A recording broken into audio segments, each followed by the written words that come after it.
Olá a todos, essa aqui é a quarta edição da revista Alfa. Hoje eu vou entrevistar o André de Pierre. Ele é escritor e pesquisador de ufarqueologia, nasceu no ano de 1981 na cidade de São Paulo. Ele é autor do livro Ab Origine, onde aborda o tema de extraterrestres no passado. É editor-chefe da editora Anunnaki, colaborador da revista UFO, na qual publicou até mesmo uma matéria na edição 209. Para quem quiser também tem acesso a essa edição, vai estar na descrição do vídeo. Tudo que eu for citar aqui vai estar na descrição do vídeo. Ele é especializado em pré-história, história antiga, textos cuneiformes de origem mesopotâmica. Vai ter presença marcada no primeiro encontro de ufologia avançada do Paraná, que acontecerá do dia 13 a 15 de março de 2005, sendo que sua palestra será no dia 14 às 16h30. Seu tema central na palestra será Extraterrestres e Sumérios estiverem em ação no passado do Brasil. As vagas para o evento já foram encerradas, porém as vagas são ilimitadas para quem quiser assistir o evento ao vivo, né, de maneira online. Basta entrar no site oficial do evento, que é www.ufo.com.br/ufologiapr. Então, já falei bastante, né? Vamos falar agora com o entrevistado. Olá, muito prazer, viu, André? Olá, Rafael, muito prazer. Pois não, É isso aí, vamos lá. Quando foi que você vamos iniciou seu lá. interesse por ufologia e qual foi o motivo e seu objetivo com a pesquisa ufológica? Bom, eu não costumo me denominar como ufólogo, tá? Até porque a ufologia no presente não é a minha matéria de interesse. Eu comecei a me interessar pelo assunto sobre extraterrestres com o livro do Eric von Däniken, Eram os Deuses Astronautas. Eu li quando eu tinha uns 12 anos e foi um livro que me influenciou bastante pelo resto da vida. Exato. Quem não leu, né? Eram os Deuses Astronautas, um dos maiores best-sellers. Eu também li, fiquei fascinado. Acho que todos os amantes de ufologia já leram, que não leu, leiam, né? Eram os Deuses Astronautas, do Erich von Däniken. É isso. Isso. Inclusive tive o É, prazer de conhecê-lo pessoalmente. Foi uma das maiores honras da minha vida. acho que ele veio no UFOS, agora não me lembro de qual ano. Foi Não, eu isso? conheci ele em Porto Alegre, numa palestra dele mesmo. Fui entregar uma pesquisa para ele, né? Inclusive essa pesquisa ele respondeu via celular para mim, dizendo que a pesquisa era muito boa, que ele gostou bastante, agradeceu. Puxa, que Foi honra, uma né, grande cara? honra. Foi uma grande honra. Em breve, quem sabe, em algum novo episódio do The History Channel, ele vai estar lá falando sobre os Sumérios na Quem sabe? América. É verdade, quem sabe? Você é autor do livro Ab Origine. Por favor, Isso. conte-nos sobre do que se trata essa obra, né, e qual a finalidade, né, desse livro. Bom, é um livro de ficção baseado em fatos reais. Fiz um estudo de praticamente 10 anos para escrever um livro. Por isso que quando eu falo com um autor novo, eu sempre falo, estuda antes de escrever, para que o seu livro tenha conteúdo. Né? Um livro precisa ter conteúdo, precisa ter estudo, mesmo que seja uma história de ficção. A história do livro é em dois tempos. Um se passa no passado, onde se desenvolve uma história entre um casal adolescente, que vai ser protegido por um anjo decaído, né? Ou por um extraterrestre expulso de seu planeta chamado Samyaza, que é um personagem muito polêmico do livro de Enoch. É o nome real de um personagem muito conhecido na mitologia cristã, que é Lúcifer. No livro de Enoch tem o nome dele como Samyaza. E a história do presente gira em torno da morte de um coronel do exército. E como é um livro com um final surpreendente, eu prefiro que as pessoas leiam do que eu falar realmente do que se trata o livro. O livro ele é bastante rápido, ele tem uma leitura bem fluida, os capítulos são bem curtos para ter essa fluidez realmente. E é um livro interessante para quem estuda o tema alienígenas do passado, ou paleocontato. Né? Cada capítulo também inicia com um versículo de uma escritura antiga, não só da Bíblia, mas diversas escrituras, então cada capítulo eu deixo pistas, migalhas, para que a pessoa possa chegar num conhecimento maior sobre o assunto. André, quem são então de fato os chamados Anunnaki? São anjos, extraterrestres, deuses? É tudo uma coisa só? Tudo uma coisa só. A palavra Anunnaki foi traduzida ao pé da letra pelo Zecharia Sitchin como aqueles que do céu vieram à terra, né? Mas o que quer dizer esse termo, aqueles que do céu vieram à terra? Quer dizer extraterrestre. Então vamos diminuir o termo, né? É isso que quer dizer a palavra Anunnaki. Ela nunca significou deuses metafísicos. A pessoa que fala isso não conhece o mínimo de escritura cuneiforme. Porque esses deuses respiravam, eles tinham aspectos humanos, eles comiam, bebiam. Então não tem nada de metafísico, nem espiritual. Tá? Então a palavra Anunnaki, em sumério, ela quer dizer simplesmente extraterrestre. Até no. Tem alguns artigos meus que demonstram quais são as figuras que representam Anunnaki na escrita cuneiforme. Bom, sendo extraterrestres, provavelmente vieram de outro planeta, né? É. Então, alguns dizem que o Nibiru, que seriam a terra desses Anunnakis, pode ter sido uma nave que fica perpetuamente rodando nosso sistema solar, não ser um planeta. Sim, Ocasionalmente, Nibiru tem aqui é, a edição Nibiru Nibi, da revista é. UFO, é o número 151, para quem quiser. Também acho que no site da revista UFO deve vender. Você pode... Sobre anjos. A palavra anjos quer dizer a mesma coisa que Anunnaki. Um pouquinho diferente só, porque a palavra anjos quer dizer mensageiro em grego, tá? Então, anjos seriam mensageiros extraterrestres, porque eles não nasceram na Terra. Nenhuma descrição bíblica diz que eles nasceram na Terra. Anunnaki é a mesma coisa. Aqueles que do céu vieram à Terra. Então é o mesmo termo em línguas diferentes. Tá? Deuses, a mesma coisa. Se você fizer uma reflexão sobre a palavra deuses, é do grego daivos. O que quer dizer isso? Celeste.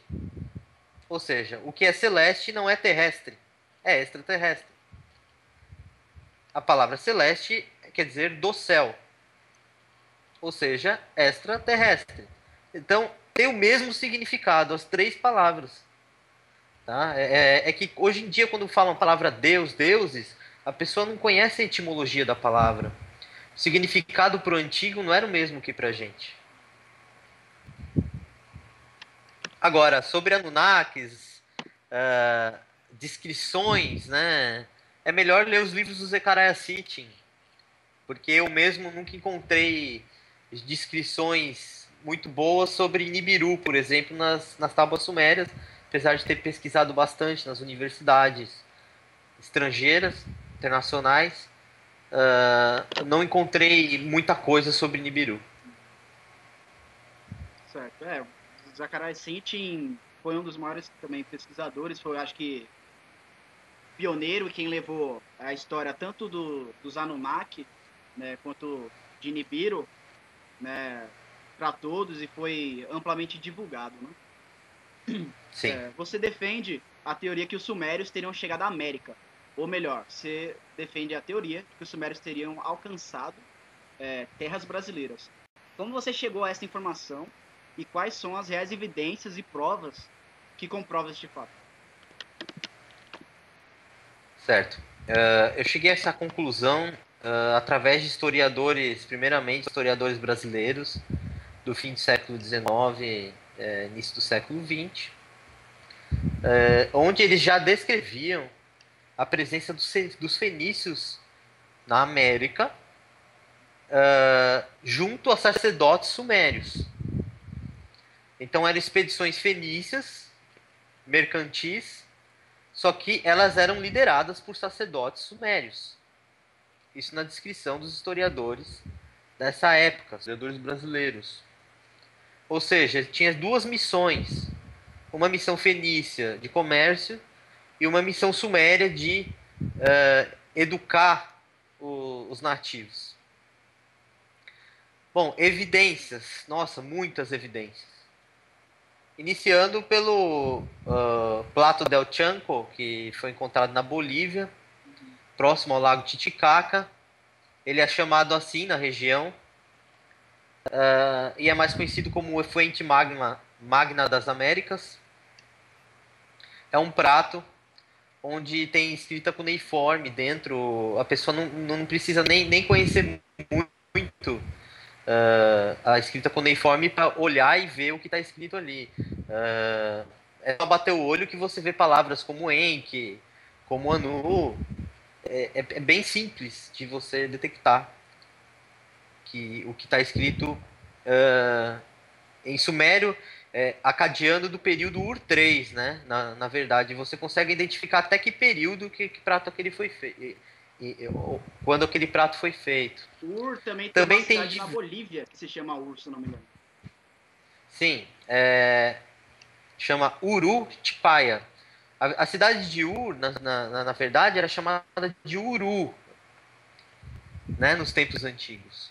Isso pouca gente sabe. Inclusive é a cidade que nasceu Abraão. E por coincidência, nós temos uma cidade na Bolívia chamada Urutipaia, onde as casas são feitas de caniço, que nem na Mesopotâmia, e onde o clima é muito parecido com o da Mesopotâmia também. Também teve diversas evidências linguísticas. A maior delas é a própria palavra Inca. Em sumério, Enca quer dizer grande senhor. Lembra da palavra Enki? Uhum. Quer dizer senhor da terra. A palavra Enka quer dizer grande senhor. E por incrível que pareça, no Império Inca, a palavra Inca tinha o mesmo significado, que era o nome do imperador, Inca. A civilização eles se chamavam de Tuansuyu, não era Inca. Era o nome do rei Inca. Também tem, no Brasil, os guaranis identificaram a passagem de uma pessoa, um grupo de pessoas que se chamavam Sumé. Bom, é engraçado que quando os jesuítas chegaram no Brasil, eles identificaram Sumé como sendo São Tomé. São Tomé. Obviamente que eles nunca tinham ouvido falar de Suméria, porque a Suméria ela foi redescoberta no século XIX. Então eles tentaram achar uma palavra parecida e falaram que Sumé era Tomé. Obviamente, quando se descobriu a civilização suméria, ficou muito simples de entender o que era Sumé. Que era o nome do povo, né? Sumérios. Que no período, exatamente o mesmo período do prato, que era período sumério acadiano, eles se chamavam de Sumer. Tá? Então é exatamente nesse período. Eles se autodenominavam Sumer, que quer dizer, como romanos se autodenominavam, homem civilizado, quer dizer Sumer. Então, tem. E também tem o caminho Piabiru. A palavra Piabiru eu consigo traduzir ela para o idioma do mesmo período, falado no mesmo período na Mesopotâmia. Outros diversos termos foram encontrados por historiadores brasileiros e latino-americanos. Citei já a palavra Inca. Deixa eu procurar aqui. Tem mais coisa.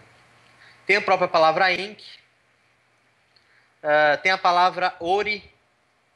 Que... É o que? Ori. Ouro? Ouro. Exatamente. Os amarás falam Ori.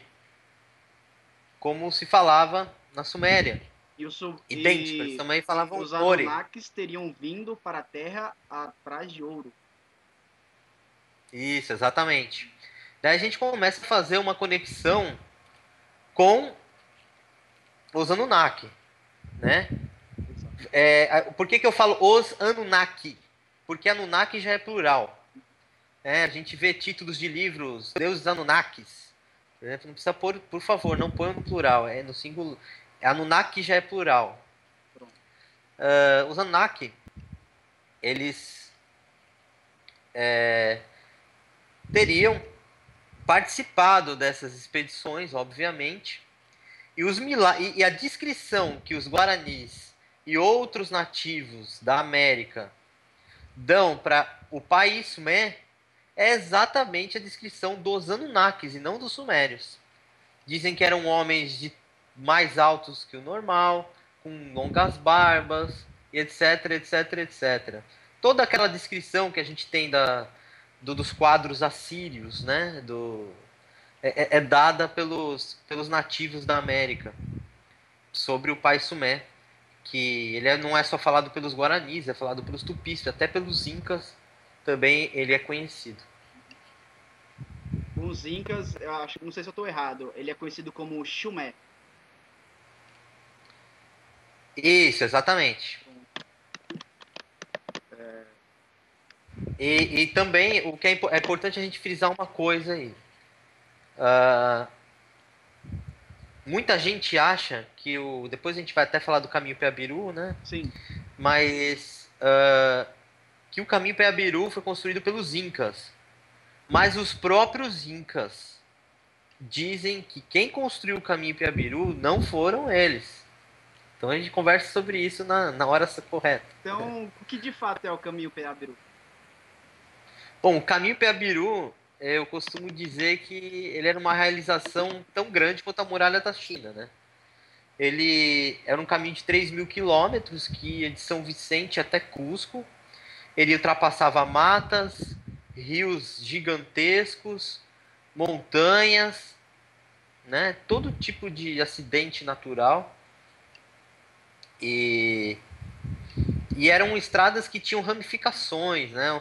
Uma delas tem aqui no interior de São Paulo, que é o local que eu estudo, né? Que vai de São Paulo que via de São Vicente até Botucatu. Se você for entrar mais adentro, ia até Marília, na verdade, né? Mas o caminho principal é de São Vicente, pegava São Paulo, daí descia para o Paraná, daí ia para Pitanga, Naí, até o Paraguai, daí do Paraguai subia pela Bolívia, inclusive passando por Potosí, que não.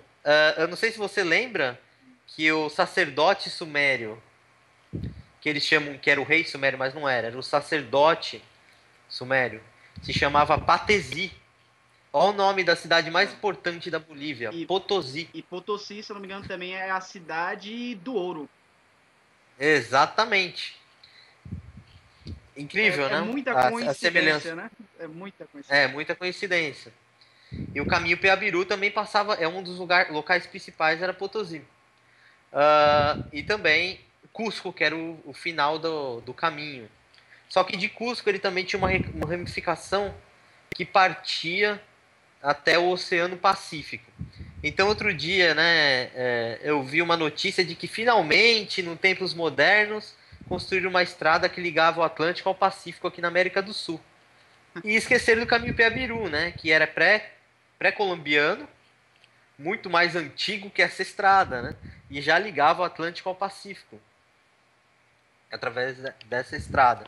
E quem teria construído esse caminho? Sumé. Sumérios. Incrível, né? Você tem conhecimento, ou você já pesquisou sobre as tais pirâmides da Amazônia? Há relatos e indícios que haveriam pirâmides na floresta amazônica. O que você sabe sobre isso? E já emendando os fatos, qual o motivo do fascínio dos homens na criação de monumentos em forma piramidal? Há alguma explicação plausível para isso? Bom, vamos primeiro sobre as pirâmides da Amazônia. Primeiro, a Amazônia é um lugar muito perigoso, né? Quem faz pesquisa de campo sabe o quanto que é difícil penetrar na Amazônia. Nada me tira da cabeça que ingleses e norte-americanos já conhecem essas pirâmides, tá? A teoria é que até os Elas nazistas existem. conheciam, né?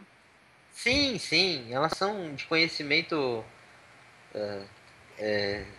de conhecimento dos estrangeiros, né? Só que a gente não acredita nelas. Elas existem.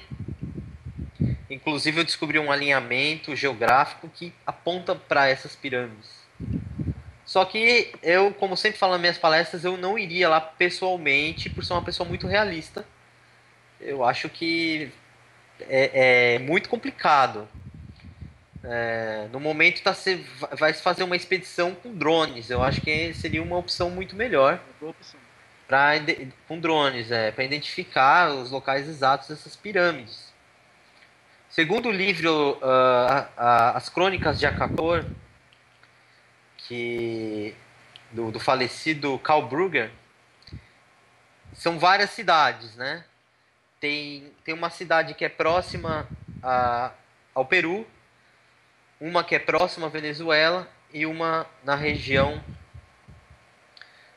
próxima ao Amapá, na fronteira do Amapá com o Pará. Tá? E tem grandes estudiosos aí, arqueólogos já tentando identificar essas pirâmides. Com certeza, e no meu livro A Bioorigem eu falo sobre esses templos antigos na Amazônia. E já era dito O, também o, pelo próprio capitão Erangel de Holanda Lima. Ele disse, isso, acho que exatamente. foi um colega dele que fez um sobrevoo com uma aeronave e teria avistado pirâmides na região da Floresta Amazônica. Sim. Bom, diversos aviadores já avistaram, né? Inclusive aviões comerciais. Né? Então, as pirâmides já foram avistadas várias vezes. E com a tecnologia que a gente tem hoje de radares, não seremos inocentes de achar que eles não conhecem, né? É claro. Essas construções na Amazônia. Para quem tem alguma dúvida, porque na internet está cheio de desinformação sobre esse assunto. Existe uma grande conspiração para esconder essas pirâmides. Tá? Eu descrevo, quem quiser ler um artigo no meu site, que é www.dpr.com.br, vai em artigos, veja o artigo Pirâmides da Amazônia e veja o tamanho da conspiração para esconder essas pirâmides. Existem morros muito mais irregulares no complexo de El Tigre, ao sul do México, onde teriam pirâmides maias, que os pesquisadores olham apenas de longe e dizem aquilo é uma pirâmide. Na Amazônia nós temos formações piramidais perfeitas e os geólogos nem foram lá e já dizem que é um morro. Então, daí nós já conseguimos ver que existe alguma coisa por trás aí querendo esconder esse tesouro.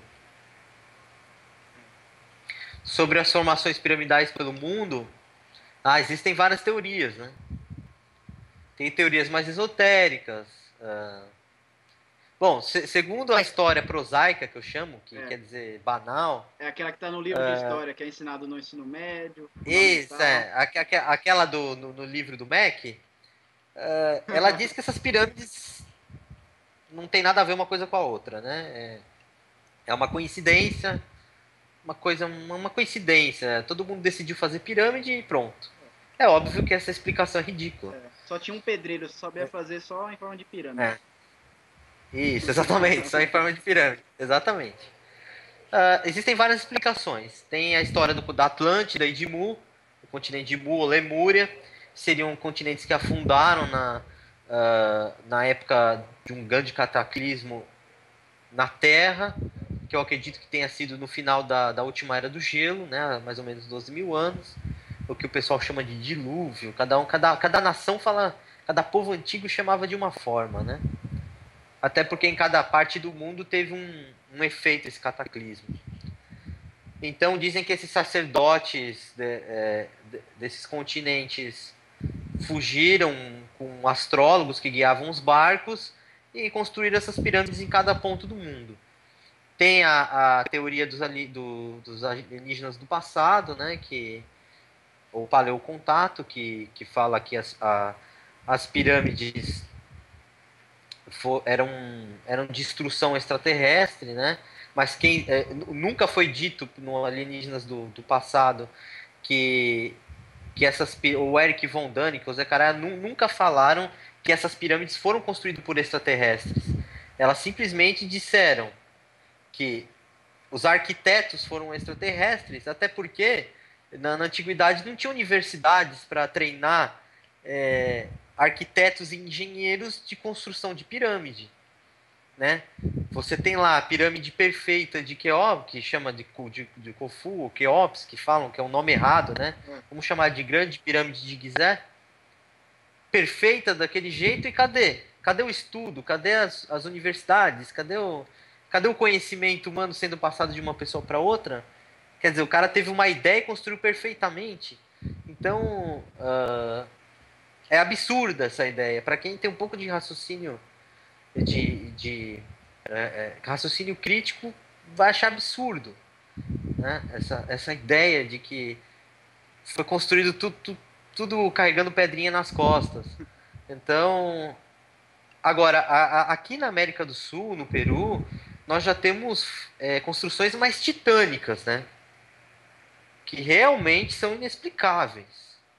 Assim como Baalbek ou outras que são maiores, que são pedras aí que pesam mais de 1.000 toneladas. Daí a gente já entra num outro patamar de construção, né? Que se torna-se mais impossível ainda para o homem antigo, né?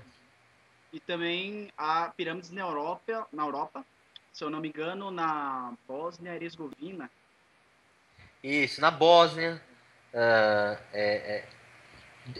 segundo o pesquisador, ela teria entre 12 mil e 25 mil anos. Né? Ou seja, Seria mais antiga mais antiga e maior que a Grande Pirâmide do Egito. Quer dizer isso, exatamente. E lá também há esse trabalho de ocultar a verdade sobre as pirâmides. Também. Existe uma pirâmide também na Indonésia, né? Que é ocultada. As pirâmides da China ninguém pode pesquisar. Por quê? Então tem pirâmides na China, muito parecidas com a do Egito até. E também com o mesmo formato. Também há teorias de que as pirâmides seriam um sistema de fonte de energia. Você acredita nisso? Sim. Sim, por que não? Sim, acredito. Acredito, mas eu não posso confirmar que seja isso. É uma teoria interessante até. Né? Plausível. Também existe teorias mais esotéricas, como de um grande pesquisador, amigo meu, que conseguiu identificar números nessas pirâmides que levariam para um caminho mais esotérico, né? Então também tem esse estudo, né? Para a gente não se alongar muito nesse assunto, também tem esse estudo no meu site, que é um estudo bem interessante do Luiz Polo, é um engenheiro peruano que vive em Brasília. Tem vários estudos mais esotéricos, estudos mais baseados na engenharia, nenhum deles conclusivo, até porque eles querem ocultar esses fatos da gente, né? Então fica difícil da gente descobrir a verdade sobre isso. Então, essas descrições, até mesmo o site do André, também vai estar na descrição do vídeo, quem quiser, só clicar lá e entrar. Todos os livros ditos sagrados relatam avistamentos de objetos voadores ou contato com seres que eram diferentes dos homens da época. Como você interpreta esses relatos nos livros sagrados de diversas religiões? São extraterrestres? São mensageiros divinos enviados pelo Criador? Como você interpreta? Bom, primeiro, eu vou começar pela última pergunta sua. Se seriam extraterrestres ou seres espirituais enviados pelo Criador, né? Até o dilúvio, não tem nada de metafísico esses seres, né? Até Gênesis capítulo 6, esses seres até copulam com as fêmeas terráqueas, né? Gênesis capítulo 6 diz que os filhos de Deus copularam com as filhas dos homens e geraram homens de sucesso no passado, ou seja, seres híbridos superdotados, né? De força ou de inteligência, como os semideuses gregos, né? E eles foram chamados de Néfilins. Não tem nada de metafísico ou espiritual, né? O sexo, né? A cópula. Então, você imaginar um ser espiritual copulando, não acho que não é. Eu acho que são físicos. É claro que depois, durante a Bíblia, depois do que se chama de Pentateuco ou Torá, daí vai ter uma outra visão desenvolvida pelos teólogos através dos tempos, transformando o anjo em algo espiritual. Mas lá no início não era assim. Até porque a história da Gênesis é baseada, foi descoberta aí no século XIX a epopeia de Gilgamesh, onde na biblioteca na Assíria, né, na biblioteca de Assurbanipal, e descobriram ali que a história da Gênesis era muito mais antiga do que a própria Bíblia, né, e que tinha vindo da Mesopotâmia, das civilizações sumérias. Daí a coisa começa a fazer sentido. Outra coisa muito interessante é esse Deus da Gênesis. Ele em hebraico quer dizer Elohim. A palavra Elohim quer dizer deuses, não Deus. Até por isso, está escrito no primeiro capítulo da Bíblia, não está escrito faça a minha imagem e semelhança o homem. Faça o homem a minha imagem e semelhança. Está escrito faça o homem a nossa imagem e semelhança. Porque Elohim é plural. Eles tentam esconder, mas eles colocam no plural a criação. Né? Então, inclusive na Torá, o nome de Deus que mais aparece é Elohim. Aparece 2.570 vezes. Somente. Deuses. A palavra deuses aparece 2.570 vezes. Tá? Bom, já vimos que não se trata de algo metafísico. Né? Daí a gente pode também entrar no Egito, que tem os... Deus quer dizer néter, e Deus quer dizer nétero. Né? Ninguém sabe o que quer dizer néter, na verdade, se era um Deus único, ou se era um planeta. Ninguém sabe dizer o que é a palavra néter. Mas tu sabe que aqueles deuses eram nétero. E esses deuses faziam coisas humanas, como Tote, que ensinou a filosofia, que ensinou a música, que ensinou magia, que ensinou a escrita aos seres humanos. Não tem nada de metafísico nisso. Né? Daí nós vamos para a Suméria e vemos os Anunnaki. O que tem? Na mitologia suméria, na mitologia, né, suméria, dizem que fomos criados pelos Anunnaki para trabalhar no lugar deles. Isso tem alguma coisa metafísica? Não. Trabalhar no subsolo, no lugar dos deuses, dos Anunnaki. Não tem nada de metafísico ou espiritual nisso. Então, o que eu acho... Agora vou voltar para o início da pergunta. O que eu acho? Eu acho uma bobagem acreditar que estejam falando de deuses metafísicos. Bobagem. Eu até faço uma brincadeira sempre, um exemplo, né? Vamos imaginar um assassinato, um crime. Um homicídio. Vamos imaginar que você é jurado desse homicídio. Aí, chegam e apresentam provas bem duvidosas para você. Mas você é o jurado bem cabeça dura, você diz, não, essas provas duvidosas provam que ele matou. Daí chegam as testemunhas e falam o seguinte, não, ele não matou. Por causa disso, disso. Daí o jurado pensa assim, Não, o que vale são as provas duvidosas. Daí, por fim, não tem motivo nenhum. Daí o jurado diz, não precisa ter motivo. A nossa história, a história da humanidade é contada exatamente dessa forma. Vou explicar por quê. As testemunhas dos livros antigos são descartados pela ciência como mito. Então as testemunhas são descartáveis, porque o que elas dizem é incrível demais para se acreditar. As provas são extremamente duvidosas, porque elas não se encaixam na linha do tempo histórica. É. Como encaixar Baalbek ou a Esfinge do Egito na linha histórica? Como encaixar todas essas pirâmides, né, todas essas construções megalíticas no período neolítico? Não tem como. Né? Então, o que a gente diria desse jurado? Que ele é um completo imbecil. Só que não. A gente estuda na escola que isso é o certo. É. Às vezes até, Então a às gente... vezes até na faculdade, hein? Na faculdade também. Que esse é o certo. Então as provas duvidosas, no fim, é as que valem. A teoria dos astronautas antigos tem provas, testemunhas e motivo. Então eu fico com essa teoria. E por isso que essa teoria ganha cada vez mais adeptos, tanto nas academias quanto fora delas. Principalmente no período neolítico, você também citou agora há pouco, podemos perceber que os antigos realizavam pinturas em cavernas, né?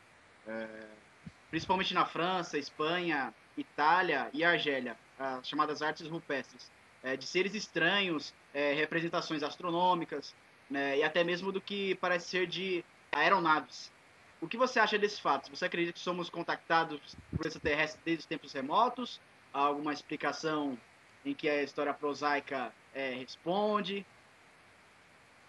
Você acredita que somos Sim, visitados por outra história? não, a história prosaica, ela explica, sim, ela fala que é arte. A arte entra na história da arte, né? As pinturas do pé são arte,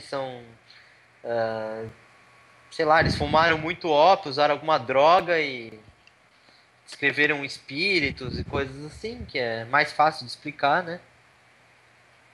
Mas o estranho é que eles conseguiam ver naves, né, quando usavam drogas. Mas é mais ou menos essa a explicação, né? São manifestações artísticas e ponto final. Você acha que eles podem estar Mas, representando o que eles viam na época? Eles viam a aeronave? Aí, sim, com desenho. certeza. Bom, eu já não concordo. Eu acho que, primeira coisa, eu tenho um respeito muito grande pelos nossos antepassados. Né? Não eram. Inclusive, hoje em dia tem muito mais gente imbecil do que os nossos antepassados, né? Que eles falam que os nossos antepassados eram imbecis, malucos, né? Que não sabiam fazer nada. Isso é mentira. O que eles faziam é representar aquilo que eles viam. E isso aconteceu até na Segunda Guerra, não me lembro muito bem o nome da ilha, onde nativos da ilha viram aviões passar e eles construíram, né, um monumento ao avião, né, por exemplo. Sei. Eu esqueci o nome Então, da ilha. sim, eu até esqueci o nome dessa ilha agora, mas é fácil de achar no Google. Mas essa é uma amostra do que acontecia. Mas as palavras que existiam descreviam o que eles vivenciavam. Por exemplo, eu vejo um objeto voador no céu serpenteando. Eu vou falar que são serpentes voadoras. Ligando Né? também a É, história chinesa, há pessoas que acreditam que os chamados dragões eram objetos voadores não identificados. sim, até um pouco óbvio, né, que eram esses objetos, porque eles emitiam luz amarela, o imperador descia da barriga do dragão, então é a forma, é o vocábulo que existia na época, É claro que hoje em dia nós temos um vocábulo mais extenso, mas o vocábulo que existia na época era Como esse. na Bíblia diz Então, que viam carruagens de fogo, rodas de fogo.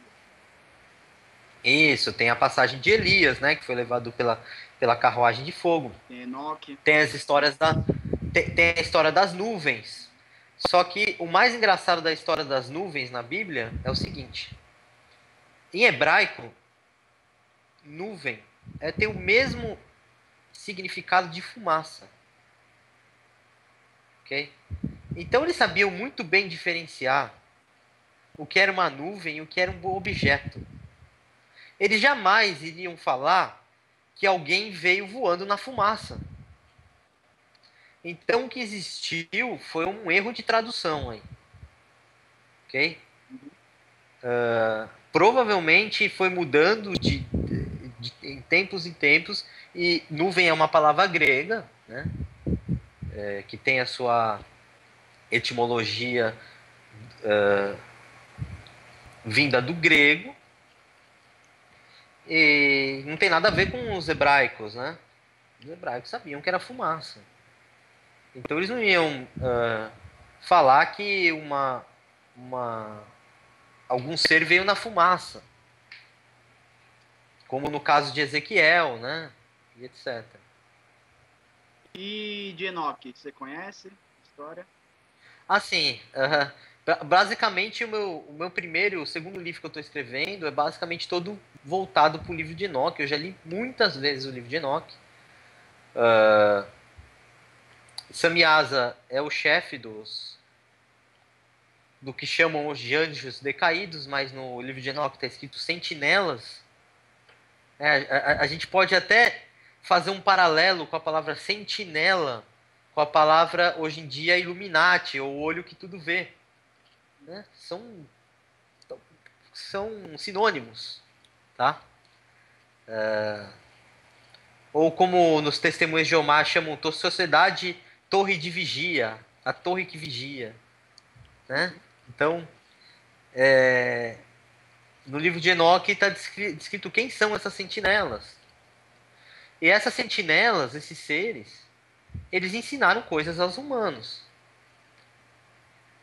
Deus, segundo o livro de Enoque, lançou o dilúvio sobre a terra não só por causa da cópula desses seres com as fêmeas, mas sim, mas também, né? Melhor? Mas também por esses seres estarem ensinando coisas aos homens e às mulheres. E isso nós podemos fazer um paralelo com a mitologia Anunnaki, onde Enlil fica furioso com Enki, exatamente porque Enki estava instruindo os humanos. Então, é um paralelo grande, é muito similar à história. E ao redor do mundo existem várias histórias parecidas. Na mitologia nórdica, aqui, mitologias de nativos brasileiros. Aqui é bem interessante a história de Pepe Cororote, da tribo Caiapó. Caiapó. Bem interessante. Quem também. Sim. Você conhece um pouco? Conheço. Tem um livro, eu esqueci o nome do livro, que descreve muito bem isso. O Von Däniken passou a vida descrevendo, né, esse ritual. Ao Pepe Beppe Cororote. Cororote dos Caiapós. Mas tem um livro de um É amazonense. Américo Pérez, se eu não me engano. Isso, é. Tem um livro de um amazonense que descreve muito bem. Ele não tem nada a ver com a teoria dos alienígenas do passado, ou paleocontato. Ele descreve muito bem essa mitologia. Como é que foi? Ele veio num raio, ensinou tecnologias, ensinou o plantio da mandioca, ensinou várias coisas aos nativos da Amazônia. Aliás, se eu não me engano, é Dessa... descrito que ele veio numa canoa voadora. Sim, tem várias É. descrições que ele descia, ele usava um raio, que ele usava também uma roupa diferente, que é a representação né, da tribo tem aquela roupa que parece uma roupa de astronauta, por isso que chamou a atenção do Eric von Däniken, né? Assim, a roupa que eles usam em, em comemorações, né? O Beppe Cororotti é visível de que se trata de uma retratação de um traje espacial. Sim. E agora eu não consigo entender como que as pessoas não enxergam isso. Porque tá na Né? cara, é visível. É tão visível. Por isso que tá ganhando adepto a teoria. Exato. Não é porque tá na televisão. Ela já vem ganhando adepto quando eu tinha 12 anos, eu tenho 33. Então não tinha o programa Alienígenas do Passado, ela já vem ganhando adepto há muito tempo. Porque ela faz sentido. Ela explica a nossa história, a verdadeira história da civilização. Até a história da espécie humana. Eu também gostaria de recomendar um livro de um escritor que não é muito conhecido, chamado Robert Temple. Ele escreveu um livro muito conhecido, que é O Mistério de Sirius, mas o estudo dele é espetacular. Então, queria né, que todos lessem os livros do Robert Temple, que é espetacular. É um pesquisador espetacular. Se eu não me engano, acho que eu conheço. Também vou botar na descrição do vídeo também alguns trabalhos do Robert Temple, para quem quiser ter acesso. Com toda essa pesquisa que você já fez, a que conclusão você chega? São várias conclusões, né? O assunto principal da minha pesquisa são os alinhamentos, mas a gente não teve muito tempo de conversar sobre eles. Eu apresento na minha palestra.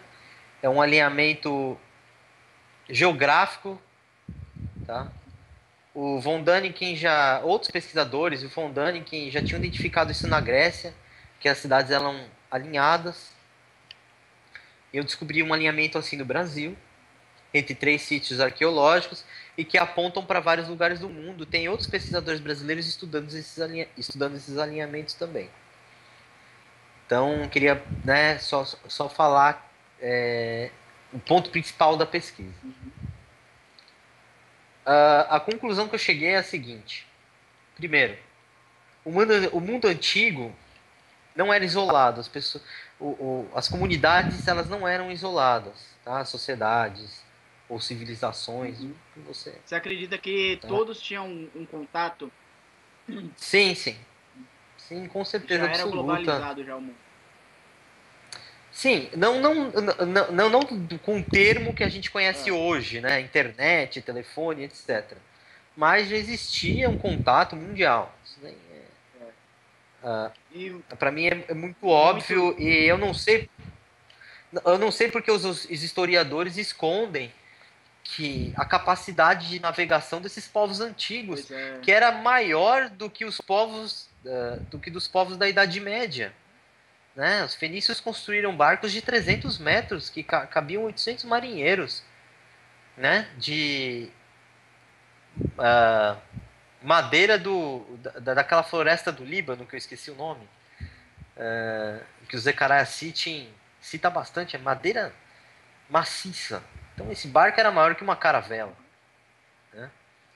Então, não sei por que isso é escondido. É escondido, acham que foram os europeus que descobriram a América, sendo que já se sabe que os vikings já teriam chegado. Se fala de que São Brandão, né, teria chegado, que os chineses chegaram antes também à América através do comando chegaram antes, os chineses chegaram muito antes. Através também do comando de Zhenhe. Os sumérios, tem 3 tribos brasileiras reconhecidas pela FUNAI com traços orientais, reconhecidos pelo governo brasileiro. Eles sabem que eles já estiveram aqui. Então, esse é o primeiro ponto. O mundo antigo pode chamar era globalizado. Né? Podemos falar assim. Existiam comunidades isoladas, por quê? Porque há 12 mil anos, mais ou menos, teve o fim da Era do Gelo e isso levou o planeta Terra a um grande cataclisma. Então, algumas comunidades ficaram realmente isoladas. Outras não.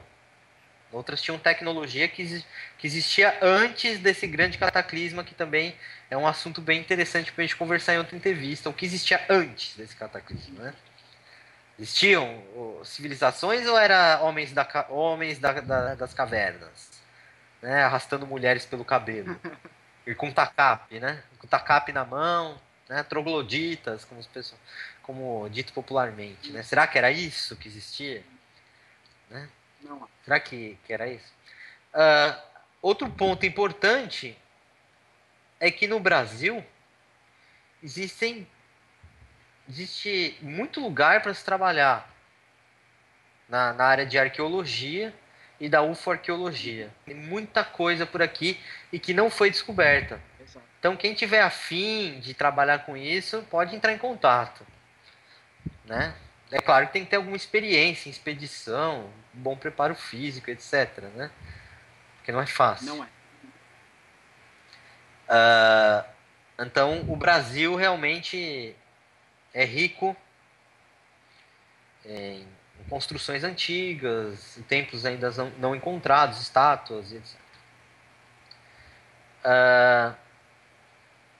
Que os extraterrestres nos visitam desde os tempos antigos. Aliás, que eu tenho mais dúvida se eles visitam a gente ainda hoje do que eles visitavam a gente no tempo antigo. Para mim, é uma verdade já. Não só visitavam, como conviviam, moravam Eu aqui. ia dizer isso. Eu acho que o contato no passado remoto, acho que era mais franco, mais aberto do que é hoje. Mais aberto, mais franco. Eles construíram a nossa civilização e também a nossa espécie. Pode ser um pouco polêmico, mas a nossa espécie foi construída geneticamente por esses seres de tecnologia mais avançada. Então vão perguntar, mas por quê? Bom, os sumérios têm uma explicação que pode ofender o seu ego. Os sumérios explicaram que era para trabalhar no lugar deles. Então, reflita sobre isso. Éramos Sumérios que disseram, escravos. são testemunhas. Sim, criados para trabalhar no lugar deles. Simples. Não tem nenhuma explicação metafísica, teológica muito louca. Não. É simples. Não tinha ilusão. Era porque eles conviviam com esses seres, eles reinavam sobre os sumérios. Né? Não tinha um rei humano, o rei era um deus. Assim como no Egito, no período que chamam de período mitológico, quando Osíris governou, Ptah e etc. Outros grandes néteros. Uh, então, sumérios estiveram na América, com certeza, fenícios e outros povos antigos, mas como o assunto é mais sobre ufologia, eu queria falar isso mesmo. Eu acredito mais no contato antigo do que no novo, porque eu acho que hoje em dia tem muita gente meio que pirando na batatinha, né? Meio, não sei, misturando as estações, né? Exatamente. Aí a gente está aqui para separar o joio do trigo, né? Saber ver o que é prova, o que é evidência, o que é real, o que não é, e discutir, para tentar encontrar uma resposta de fato, né? Sim, resposta. Então, a entrevista foi ótima, muito obrigado. Obrigado. Eu que agradeço, foi muito bom É, entrevistador também. obrigado. Né? Sempre tentando melhorar, evoluir. Boa sorte na revista. Que você continue esse trabalho, que vá em frente, que é muito importante Certo? para a ufologia. Enquanto eu estiver vivo, pode ter certeza que todo mês vai ter uma edição. Enquanto eu estiver vivo, vai ter. Legal. Então, a escolha do André de Pierre é justamente porque é a edição desse mês, a quarta edição. Vamos dizer uma edição especial falando sobre a teoria dos antigos astronautas, ou seja, de extraterrestres nos visitando no passado remoto. Quem quiser ler a edição, né, se já não estiver já lendo, né, através né, da edição, tem o link da revista aqui na descrição do vídeo. Aí vai lá, leia, sempre estou melhorando e fazendo cada vez melhor a edição. Por favor, André, deixa uma mensagem para os leitores da revista.